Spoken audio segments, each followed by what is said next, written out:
Today on This Week Health. The problem is that AI is a great servant, but a terrible master.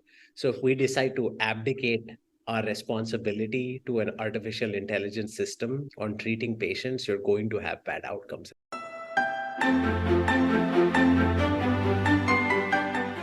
Welcome to Newsday, a This Week Health newsroom show. My name is Bill Russell. I'm a former CIO for a 16-hospital system and creator of This Week Health, a set of channels dedicated to keeping health IT staff current and engaged.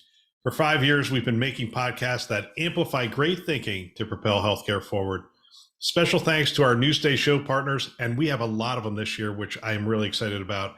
Cedars-Sinai Accelerator, ClearSense, CrowdStrike, Digital Scientists, Optimum Healthcare IT, Pure Storage, SureTest, Tausight, Lumion, and VMware. We appreciate them investing in our mission to develop the next generation of health leaders. Now, on to the show. All right, it is Newsday, and today we are joined by Sarma Velamuri, Dr. Sarma, CEO and co-founder of Luminaire. Sarma, welcome to the show. Thank you. Thank you for having me, Bill. I'm looking forward to the conversation. Before we get too far, tell me a little bit about Luminaire. What's the problem you guys are solving in healthcare? I'd like to tell you a story. 8 years ago, I used to work as a transplant hospitalist in Houston. I was on the hospital sepsis committee. Sepsis is the number one cause of death in hospitals. 1 in 3 people who die in a hospital today die of sepsis. Wow. It's the body's abnormal response to an infection. And number one cause of death in hospital. And so I was on the hospital sepsis committee and trying to help figure out how to help our nurses and doctors identify patients quickly, treat them quickly so they don't get as sick and therefore don't die. And one day I admitted my friend's daughter, Emily, to my ICU for a lung and liver transplant. And Emily was 22 years old. I recused myself from care and went home. One morning I come back, she's on a ventilator and her heart stops. So they call code blue on the overhead. The team rushes in, start doing chest compressions. And while I wasn't a doctor, I went in, helped out. And 45 minutes later, I had to go tell my friend his daughter died of septic shock. And She was 22 years old. I realized that she did not die because the team failed her. She died because the information that she was getting sick and why she was getting sick was hidden. And it's not, the team didn't fail her, the system failed her. So the system was designed to create an opportunity where folks like her could die.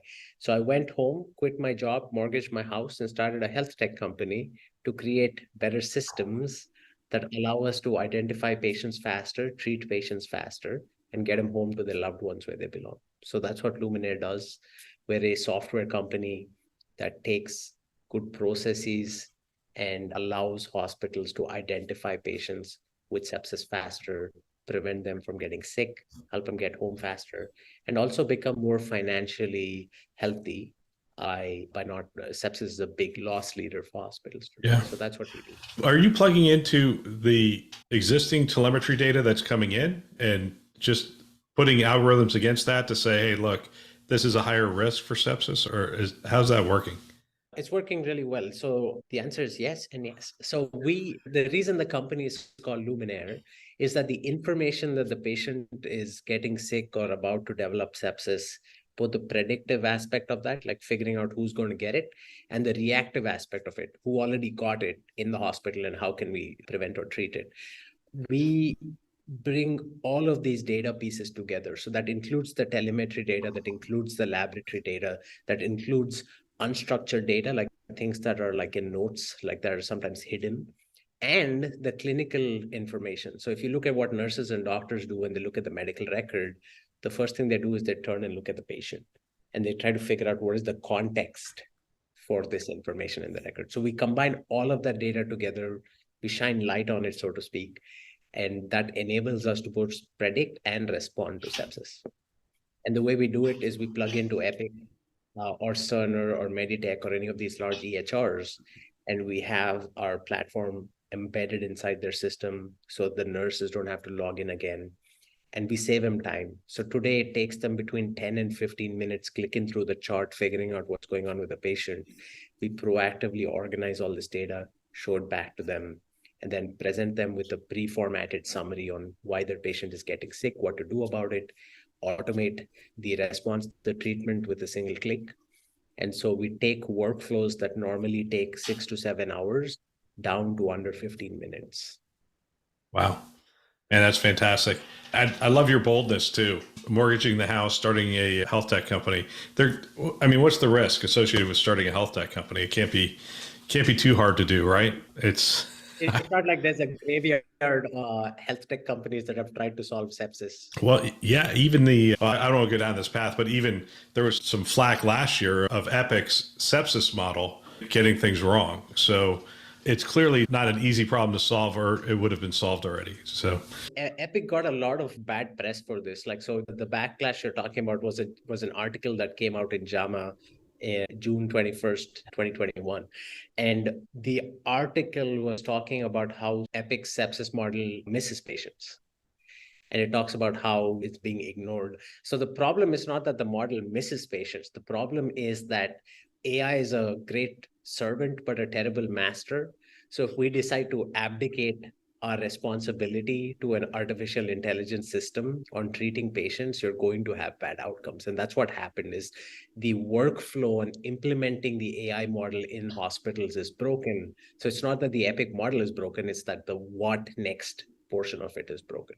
So to speak. Well, you're taking us in the AI direction almost immediately, and we are going to talk some AI stories today, and we'll talk some business things that are going on as well. Which conferences did you go to this season? Did you go to a couple? Oh, yeah. I was at the ACHE event in Chicago, the National Leaders Healthcare Executives event. I was at Becker's. I was at Vive, and hope to be at Health later this year. Wow. So what's your take? What's the conversations that people were having at the conferences? Yeah, I'm a technologist. So, I run a health tech company. So everyone who knows me or meets me, invariably the conversation goes to AI tooling and what's coming down the pike. Invariably goes to ChatGPT 4.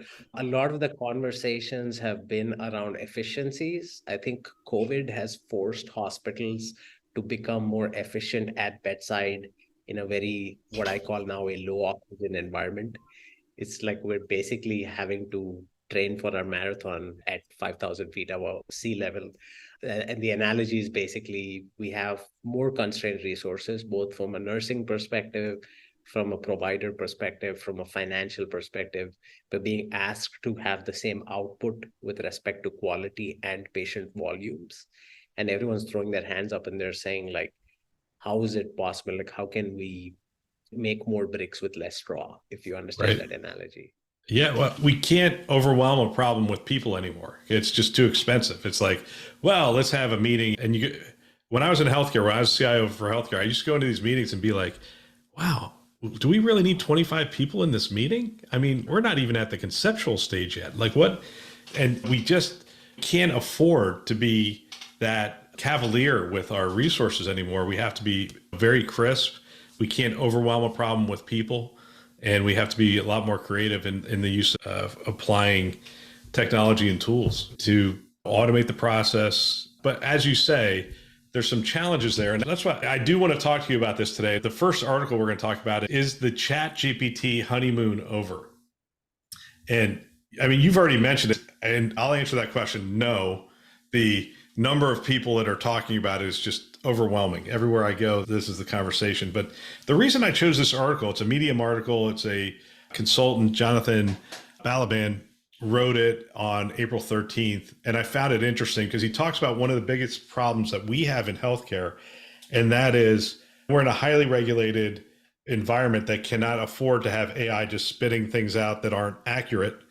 And it has to be deterministic. I have found that if I ask ChatGPT 4 the same question 3 times, I could potentially get 3 different answers. And while that's really neat and really interesting, it may not work in the healthcare environment. And the number one question I'm getting asked right now is, how are we going to use ChatGPT in healthcare, and how are we going to make sure that it doesn't harm anyone? Have you given a lot of thought to that? Yes, I've given a lot of thought to it. I've given about a decade of thought to it. because we started back in 2014 before the cloud was so freely available for health tech. I started at a time when plugging something into an EHR was considered like weird. And people would go, "You're doing what? You're building a tool that you plug into the I know. EHR. Like And, that's and not a now good." if the EHR doesn't have APIs, we're like, what? You need APIs? I can't believe. Anyway, yeah. Yeah, so yes, I've thought about this for a decade, and I've talked to a lot of people who are experts in the field with respect to what is now being called AGI. You hit the nail on the head. The thing that we're not hearing a lot of like talk about is this word called alignment. Is how do you make sure that the artificial intelligence tool is aligned with the human? How do you make sure that the decisions it's making, whether life or death, is actually from a value perspective, from an ethics perspective, lining up, which is what I said earlier, that AI is a great servant, but a terrible master. We are essentially expecting to plug in the system and we're expecting it to make decisions on our behalf with respect to patients. That's ultimately like what the goal is. Like, yes, right now we're using it for like these annoyances, which is like appointment scheduling. We're using it for like helping us figure out our nursing schedules, our physician schedules. Like, I know companies that do AI for scheduling, and it's a great problem to solve. But the future, like this article that I also got to review it, he makes these like 4 points, right? Like one around like chatbots and large language models. Like that's great. Having a chatbot for a patient to interact with the health system saying, I need an appointment with a breast oncologist, I need an appointment for my colonoscopy. That's great. Fantastic. That's easy. The next layer after that is we have, and Eric Topol talks about this, is like our models right now are built very narrow, right? Like they're built around disease conditions. Like you have a sepsis AI tool, or you have a heart failure AI tool, or you have an AI tool that looks at radiological images, looks at CT scans, and figures out with more accuracy that a patient's spot on the CAT scan is actually more likely to be a tumor than not, and then sort of makes downstream like recommendations on what to do next. So that's the next layer of it. The third layer, which he makes a point of, is like healthcare businesses need experienced ML ops or engineering teams. That is true. Like think about that for a second. So you expect the healthcare industry titans to start creating in-house ML AI teams. Okay, where does that stop? Like, so you want your hospital to become like a technology company? Like how? So that's the conversation going on right now. And hospitals are doing this. They're going out and hiring ML and AI teams, and they're spending millions of dollars on it. And I would argue that the era of partnerships is starting now. Like I like to make this analogy. Robert Wachter makes this analogy on like how healthcare right now is the Wild West. And like Epic and Cerner are building the railways out into the West. So they're digitizing the community, they're building the backbone infrastructure for us. And folks like me, I used to wear this big black hat at conferences. And folks like me and you are the ones that are going to create the cities on the side of these railways. Right. So we're just in the first pass right now of digitization. Yeah. So expecting to build the cities is unreasonable. And that's where we're at right now as an industry. Like I sit in the world's largest medical center. So I spend my time between Houston and Los Angeles. Houston has 18 member hospital systems within walking distance of each other. So the Texas Medical Center, and I've worked there for probably 15 years now.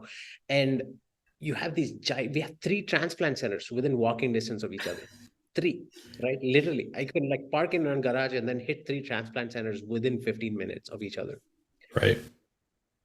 These are the folks that have built the backbone of healthcare. And these are the folks that have built the railways out west, so to speak. And it's the new wave now is people are going to come up and produce value. This is where I pull out like the iPhone and I go, how come Apple didn't build the Uber app? Or how come Apple didn't pick your favorite app, right? It's because they're great at digitization, they're great at building the infrastructure pipeline, but expecting them to build all of the functionality that goes onto the digital environment is just unreasonable. So expecting a hospital to hire ML teams and then build out the tooling that requires to produce value That's kind of like a big stretch, right? And then finally, he talks about it's important to be rigorous and systematic in monitoring your results. And that is basically the technical word for that is RLHF, reinforced learning and human feedback. Is how is the human in the loop going to determine that the output of the AI is valid or not?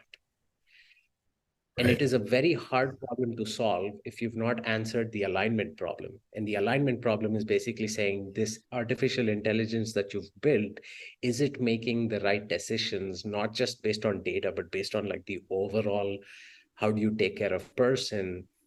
Because you're going to get into a territory where we will start making these decisions that an AI is making that might say, it's futility of care to give this patient chemotherapy because they only have 3 months left based on looking at 10,000 patients that came before them.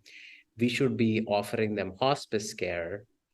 And that's a very strange line to be crossing, where you're allowing an AGI to start deciding who lives, who gets treatment, who doesn't get treatment. And while we don't do that now, and people who are listening to me might have different opinions. Again, this is my opinion. We're getting there very quickly. We're getting there faster than I'm comfortable with as being a physician. I've seen hundreds of patients die. I've had this conversation on whether you give someone treatment or not treatment to people who are in their late 30s, early 40s with loved ones around them, with families. And we just need to have a great framework around how we have these conversations and how we tool the AI. It's again, great servant, terrible master. Terrible master. We're going to get it. So that's my take on his article is like, yeah, he's kind of right. He kind of scratches the surface, but there's more. Like, we need to start talking about alignment. All right, we'll get back to our show in just a minute. We're excited. We have a great webinar for you in May, on May 4th at 1 o'clock Eastern Time. It is part of our leadership series on modern data strategies in healthcare. In this webinar, we're going to explore data-driven approaches to healthcare and how they can improve patient outcomes, increase efficiency, and reduce costs, which are also critical at this time in this juncture in healthcare. Our expert speakers will explore data governance, analytic strategies, anything that can help healthcare providers gain actionable insights from healthcare data. We would love to have you there, and we're excited about it. You can register on our website. Just hit the leadership series, Modern Data Strategies. It's going to be in the top right-hand corner of our website, thisweekhealth.com. You can discover how we are going to use data to be more efficient, effective in the modern healthcare system. We'd love to have you join us. Again, hit the website, thisweekhealth.com, top right-hand corner. Sign up today. Hope to see you there. Now, back to the show. Yeah, I'm trying to figure out what I want to grab onto here. One is I could look historically at technology, because you're saying, hey, do we want the health system to be a technology company with ML ops and engineers and that kind of stuff? I'm going to answer that question yes. You may answer it no.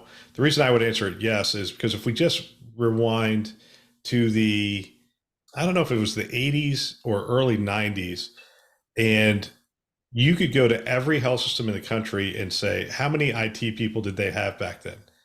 And it would have been a fraction. It would have been like 10% of what they have now. So instead of 1,000 people, they had 100 people in IT. And it was like they just kept those things running and whatnot. But as you start to digitize things, there was more value being created from the technology. Therefore, they started hiring people to build out that technology. Now, healthcare is the worst example of this. In every other industry, we've seen huge movement in terms of productivity, in terms of gains and that kind of stuff. And healthcare has been a little slow in terms of seeing those kinds of returns. So I can hear that argument coming in pretty quick. But so you go from 100 to 1,000 because of the value that can be gained. Now, if there's that kind of value that can be gained, and I will come back to the models and the reinforcement, because I agree 1,000%. We cannot give the reins over to AI yet. It's like in its infancy. It would be like teaching your 2-year-old to drive and saying, hey, here's the car, go. We think it's sophisticated because it's spitting these words back, but that's what it's spitting back to us. It's spitting back words. It has no idea what it's looking at. It has no concept of the person that you're treating. There's just a whole host of things. And then not the least of which is, when you look at GPT-4, one of the first things it's going to tell you is, I don't have any data since whatever the date is. I think it's like February of last year, whatever the date is, it hasn't been trained on the new data. And you're like, well, wait a minute. I wouldn't want my doctor to have not read the periodicals and the journals that are necessary to be effective for the last year and just go, yeah, I'm treating you on, what I knew back in 2022. And I think that's current. I hope it's current. And so the model's in its infancy. We definitely want it going through people. And it really is interesting to me just how much excitement there is around this, because people are using it in certain ways and they're coming back and going, I mean, not like you and I, the technologists, like the frontline nurse who hasn't coded a day in her life is using this thing going, oh my gosh, I just fed a medical record through here and it gave me a summary in like 5 seconds. I think Nail on the head. You just hit the nail on the head. That's exactly the point, is the information is hidden. Like, we're doing something known as what I call rational drowning. Is you're giving this person so much information at bedside, the nurse, right? Like, he or she is having to put together this enormously complex puzzle every day at shift change. They come in and they have a patient, they get 5 to 6 patients at shift change. They have to put this puzzle together in real time on what's happening to their patient. So it's almost like a pilot having to do a pre-flight checklist, and there's 5 planes taking off at the same time. And people on that plane will die if you miss one thing on your checklist. Yeah. So well, so that's exactly, here's a great example. So I don't know if you're familiar with Bertalan Mesko, MD, PhD. He very active on social media, and he found this video. Jen Berger put out this video, and he said this short video demonstrates what an AI-based system could do with 30 pages of unstructured medical records. Just imagine this. A new patient arrives and brings their 30 pages of long form PDFs that contain different forms of medical records, handwritten notes, summaries, lab results, and more. In a minute, an AI tool creates a concise, easy to read summary. And then he has the video of it going through and doing it. But man, some of the comments right out of the gate are like, are you kidding me? Like, what? What if it didn't understand that handwriting? Do we know it didn't understand that handwriting? Did it look at 500 milligrams and actually get that wrong and put 50 milligrams? yes. We have the whole How do you know? But here's my question to you. It's the age old problem with AI. So we don't trust AI to drive cars yet, because if AI kills one person, we've got to shut it down. But how many people die every day from bad driver? I live in Florida. There's so many bad drivers. I mean, you're in California and Texas. I'm sure there's a lot of bad drivers. But there will be how many automobile deaths this year? And we don't say, hey, let's take away everybody's license or let's do away with cars. We accept a certain amount of error, but we will not do that with technology. I use the car example because how many times at shift change does the nurse or the doctor not get the complete record right? I'll tell you the answer. It's 789 people per day, at least with respect to sepsis. Yeah. We lose over 300,000 people a year because the information that this patient is developing sepsis and is going to die is lost in the noise. Let me tell you about, so one of the hospitals that we work with is the Cedars-Sinai Medical Center in Los Angeles. Yep. A fantastic team. Obviously don't want patients dying of sepsis. They have an in-house fantastic AI group, large data language models built. The problem with sepsis they faced was exactly this, is like, how do we know what's happening with the patient at bedside? Which is why we began working with them. And we've seen over 23,000 patients together with them in their emergency department. 9 out of 10 patients who come in the ER today at Cedars-Sinai get evaluated for severe sepsis, because patients' number one cause of death in a hospital. You don't catch it, you miss it, people die. And we want a 0 death rate. And so the question is, how are you able to take an AI tool and get accuracy and get the nurses and the providers, the physicians, the nurse practitioners, the PAs, how do you get them on the same page and making sure this information is accurate? We call that model surveillance. Yep. So I have this like niche of expertise in health tech AI. It is not in building the large language model. It is in deploying the AGI into the workforce and workflow. Maybe I can come up with like a augmented word on that. So ML models are notorious, especially for sepsis, for creating non-actionable alerts. It's an alert goes off. It's a black box which says your patient has X probability, 7%, 0.7 probability of developing sepsis in the next 24 hours. You go look at the patient, they're eating a muffin and watching TV. They look great. And so what do you do with that?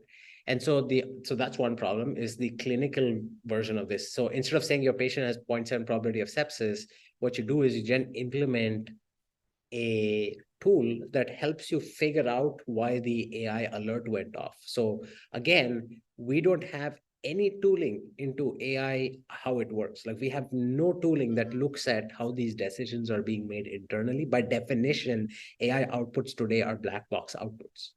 Yeah. And we've done like very little research into going into like what exactly happens under the hood. And that's the problem of alignment again, where AI is a great servant, but a terrible master. Like we need to understand how the motivation around these alerts go off. Like let's look at sepsis, right? Like I have a picture to show you. So one thing that's known with ML, MIT put out an article around this, was that the model's predictive performances degrade over time. And this becomes more obvious when the model is used in an environment where it was not created. So let's say a hospital up on the East Coast, huge hospital, millions of patients, uses the millions of patients' records to create an AI sepsis tool that says, hey, I'm going to predict which patients get sepsis. We put out a research article that says, my receiver operating characteristic is 0.8. I am 80% accurate. I'm 80% sensitive, better than 50%, which is today's industry standard for alerts. Everyone's happy, right? But again, models degrade over time. You take it into an environment where it's not built, it'll degrade faster. And this strange occurrence is a version of model degradation. Go to the CDC's website around sepsis mortality, right? And you go look at the map. And what you see on this map, and for the sake of our conversation, like I'll share my screen so we can talk about it. Yeah, please. If you look at this map, the darker colors are age-adjusted death rates that are higher than the lighter colors where age-adjusted death rate for sepsis is lower. So lower on the West Coast, lower in Maine, upper Midwest is pretty good. Midwest is okay, but man, that band from Texas up to Pennsylvania, Jersey, that's not good.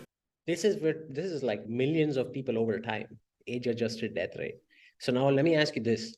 If a patient is going to get sepsis in Texas, Louisiana, Kentucky, New Jersey, New York, are you going to have more obvious sepsis or less obvious sepsis? It's a hard question to answer. Yeah, I'm not sure it'll be any more obvious or less obvious. Yeah, I'm not sure. I would argue that. Yeah, I don't think it would be more obvious. So the clinical experience, so it's not intuitive, right? It's like, how do I know? I don't know, right? But here's the point I'm trying to make is when you're building models in a certain environment, the model is going to work extremely well in that environment. We're now deciding to take these models and then apply them across the board to all hospitals and all health systems. There's several commercially available FDA-approved models that are hitting the market. And it's like, okay, great. So it's wonderful that it works in like this area. So the question is it fit accurately? So models built in states with low death rates will perform poorly being deployed in states with high death rates. Right. And this is called, and vice versa. So it's either too sensitive or not sensitive enough. And this is called a model overfitting problem. Well, this is we talked to Stanford about this, and I think it was Dr. Michael Pfeffer who said the most important thing to him in getting AI right at Stanford is their data. He's like, look, he goes, our data doesn't hold up within our four walls. He goes, because the patients we see from 8 o'clock in the morning till about 7 o'clock at night is a different population than we will see from like midnight to 7 o'clock in the morning. And he goes, sometimes if we apply the model from the day to the nighttime patients, the model will break down. He goes, so we have to really know our data. We have to really get good, clean, actionable data for our environment. He goes, and so we're not leaning as much on these national models anymore because they're not helpful in the Bay Area, in Silicon Valley, in the places that they practice. Yes. And I will add to that, which is the reason a hospital feels like they need to go hire an ML team to help them build a model that works for them. It is the reason that hospitals are reacting to the market and saying, like, we don't have any solutions that are working really well because of this variation, even just within our own population. But the problem comes into the actual problem they're trying to solve is an RLHF problem, reinforced learning and human feedback. Yeah. Which, trust me, this is going to come out more and more 6 months from now, 8 months from now, 9 months from now. This is a problem that we thought about 10 years ago. Like, how do you incorporate the human in the loop? And Eric Topol talks about this. One of the articles that we'll discuss goes into this, is how do you incorporate the human in the loop? But he doesn't go deep enough into this. Yeah. Well, we're already out of time, believe it or not, because there's still so much to talk about here. I mean, these large language models, like they are black boxes. GPT-4, as cool as it is, and as many people are playing with it in healthcare, the reality is we don't know the data it's been trained on. We don't know how it's making decisions. We don't know how it came up with the answer. And in healthcare, we have to be so careful about that. And then the other thing is, you're talking about reinforced human feedback. We can't give it that. They don't let us train the model yet. And so there you go. So we're getting somewhere. So the good news is, this is good news and it's bad news. The good news is, I don't speak for Microsoft. We don't have like an official partnership with them. For my conversations with people at Microsoft, they're being very careful with this. Because of all the ideas you've outlined, they're not releasing this thing into the wild, allowing it to make life or death decisions. So, which is why I keep bringing up, in 6 months from now, 8 months from now, you will see the conversation shift towards how do we start leveraging, how do we make it our servant as opposed to it being our master, which is what it is when you give it 20 pages of patient information and say, give me a summary. Like, how do we tune this thing to the individual hospital? And the way you tune it is you use the human. yes. And it's different from chat. Sarma, I'm glad you're the one who's saying make the AI our servant. That way, when the AI does take over, it'll come after you instead of coming after me. But I agree with you. It's a great minion. It's a great, like, hey, go do these 10 tasks for me and come back with the results kind of thing. But it's still I can't be lazy. I can't just take that. There's a story of somebody who was using ChatGPT to write a emergency response or something like that. And at the bottom, it had something like, or it said literally generated by ChatGPT or something to that effect in this emergency thing that was sent out. And you're like, we can't shut our brains off. Like, we still have to have experts in the field who are looking at the data, but we want it to be the minion and say, hey, go into the EHR and get me all the information pertaining to this specific disease state that could be relevant for this patient, and have it go gather all that stuff and bring it forward to me so that I can do my job more effectively and not essentially be really good at keyboard shortcuts to find stuff. Yes. And you also hit the nail on the head when you said that you don't want your doctor being behind on the times. You don't want it going like, I'm not trained on data after like X date cutoff. And again, the way you fix that is reinforced learning and human feedback. So for me, like, I have a hammer, so unfortunately everything looks like a nail, but it just so happens at this moment of time in where we are in like our AI journey in healthcare, like the ONC put out this thing on like transparency of algorithms, right? They just like released something. They said that we're going to like regulate this. We need to have better transparency of algorithms. The question is like, how? How are you going to have better transparency? Well, the answer because that is your intellectual property, isn't it? It is our intellectual property, and we are happy to give it away because it's more than just that is our expertise. Our expertise is how do you take AI models, deploy it into the workforce, and create that real-time feedback to make it smarter. but we're happy. Like, I'm not an Elon Musk, but in the early days, he was like, hey, you want to build an electric car, it's better for the environment, go ahead. My mission is to eliminate sepsis deaths in hospitals to start with. And the way we do that is we make AI our servant. The way we make AI our servant is we use its capabilities and anchor it to our workflows to make sure that patients get a better outcome. I have evidence that shows that when you flip the switch, and this is going to come out, I'll share the article with you when it's published. When you flip the switch on reinforced learning human feedback with respect to AI models, workflow downstream changes, behavior changes, something called as an anchoring heuristic goes away. An anchoring heuristic is like that tweet that Eric Topol put out that like, hey, a patient had long COVID, saw multiple doctors, multiple neurologists. The patient's relative went and typed in these symptoms into ChatGPT, and it gave an output saying that this patient has this like rare version of encephalitis. And that was confirmed later through genetic testing and all of that through antibody testing, sorry. And all of that was great. But the problem that it was addressing is that these doctors were anchored to this idea that the patient had long COVID and refused to consider anything else. That doesn't require an AI tool to fix. That requires the doctors and the nurses and all the people taking care of the patient to get rid of that anchoring heuristic, which said someone labeled the patient with long COVID, and that's what we're going to think of.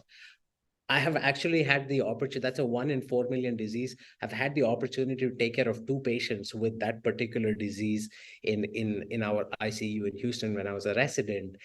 And I was like, this is not rocket science. Like, I mean, like, I know it's a rare disease, but we have rare diseases all the time that you diagnose. Like, we can't shut our brains off and type something into a prompt and expect, and we get wowed by it. I think the conversation needs to shift towards like operationally, what does this look like? We're looking at this thing in a lab and we think it works great while we continue to have 700 plus patients a day dying because the information is already there that they're sick. The information is already there that we can intervene to stop them from dying. And the question is like, how do we mobilize that information into the workflow? Yep. So we are far enough in our journey technologically that we know who's going to die. We can predict that. Got it. We don't need better tooling around that. What we need tooling around right now to start with is how do you get the human to make the system better in real time and get the human to actually start an IV and give antibiotics to this patient who's going to die of sepsis in 6 hours on your watch because you missed it. Yeah. Yeah. I mean, it's been the age-old challenge is generating the insights and then putting the insights into the workflow in a way that people can grab onto it and actually do something. Wow. We went a lot deeper in this subject than I anticipated, went a little longer. But Sarma, I really appreciate your time and thank you for sharing your expertise in this space. It's fantastic to have this conversation. Thank you, Bill. Very grateful for you having me on your show as well. And if people have questions, they can reach out to me directly. You could go online, Google me, or sarma@luminaire.io. .io. There you go. All right. That's all for today. And that is the news. If I were a CIO today, I think what I would do is I'd have every team member listening to a show just like this one and trying to have conversations with them after the show about what they've learned and what we can apply to our health system. If you want to support This Week Health, one of the ways you can do that is you can recommend our channels to a peer or to one of your staff members. We have 2 channels, This Week Health Newsroom and This Week Health Conference. You can check them out anywhere you listen to podcasts, which is a lot of places. Apple, Google, Overcast, Spotify, you name it, you can find it there. You could also find us on YouTube. And of course, you could go to our website, thisweekhealth.com. And we want to thank our Newsday partners, again, a lot of them, and we appreciate their participation in this show. Cedars-Sinai Accelerator, ClearSense, CrowdStrike, Digital Scientists, Optimum, Pure Storage, SureTest, Tausight, Lumion, and VMware, who have invested in our mission to develop the next generation of health leaders.